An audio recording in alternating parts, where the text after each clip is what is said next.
কাতলা মাছ একভাবে রান্না করে না খেয়ে আমার মতো এই পদ্ধতিতে একবার রান্না করে খেয়ে দেখো, খেতে কিন্তু দুর্দান্ত হয়। একদম অন্যরকম পদ্ধতিতে রান্না করতে সময় লাগে মাত্র 5 থেকে 6 মিনিট। একদম সহজ পদ্ধতিতে অল্প সময়ে তোমরা কিভাবে রেসিপিটা তৈরি করবে, শুরু থেকে শেষ পর্যন্ত আমার সাথে থাকো। আর ভিডিও দেখার সময় ভিডিওতে লাইক কমেন্ট করতে ভুলো না।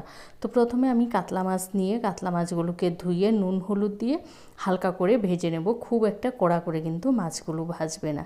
তো দেখো এভাবে কিন্তু আমি সমস্ত মাছগুলোকে উল্টে পাল্টে ভেজে নিয়েছি। এবার মাছগুলো ভাজা হয়ে যাওয়ার পর না আমি একটা মশলা তৈরি করে নেব।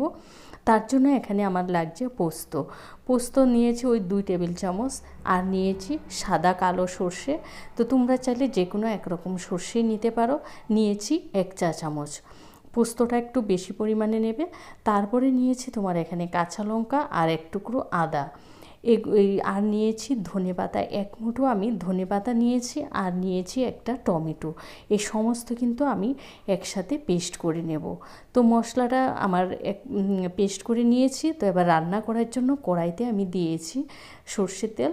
ওই মাছ ভাজা তেল তার মধ্যে দিয়েছি কালো জিরা ফোড়ন দেওয়ার পর ওই যে মশলাটা আমি পেস্ট করে রেখেছি সেই মশলাটাকে দিয়েছি। দেওয়ার পরে এখানে 1/2 চামচ কাশ্মীরি লঙ্কার গুঁড়ো, 1/2 চামচ তোমার দিয়েছি হলুদ গুঁড়া, আর দিয়েছি স্বাদ মতো নুন দিয়ে কিন্তু মশলা আমি ভালো করে কষিয়ে নেব। এখানে আর অন্যরকম কোনো মশলা আমি ব্যবহার করব না। আর ওই মিক্সারের জারটা ধুয়ে একটু জল দিয়ে দিয়েছি। এবার মশলা আমি বেশ ভালো করে কষিয়ে নেব যতক্ষণ পর্যন্ত না মশলা কষাতে মশলা থেকে তেল ছেড়ে আসে।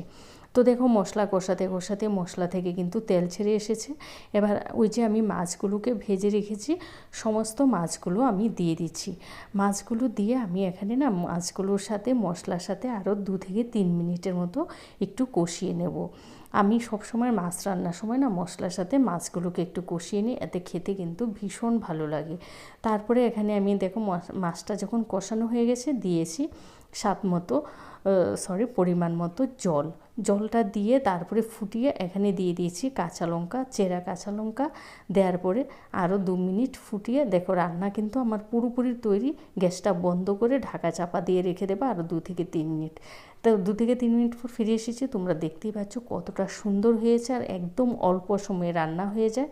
তোমরা অবশ্যই একঘেয়ে তোমরা মাছের ঝোল না খেয়ে এই পদ্ধতিতে পোস্ত কাতলাটা তোমরা রান্না করে খেয়ে দেখো, ভীষণ ভালো লাগে। আর বলতে গেলে একদম অল্প সময়ে কিন্তু রান্নাটা তৈরি হয়ে যায়।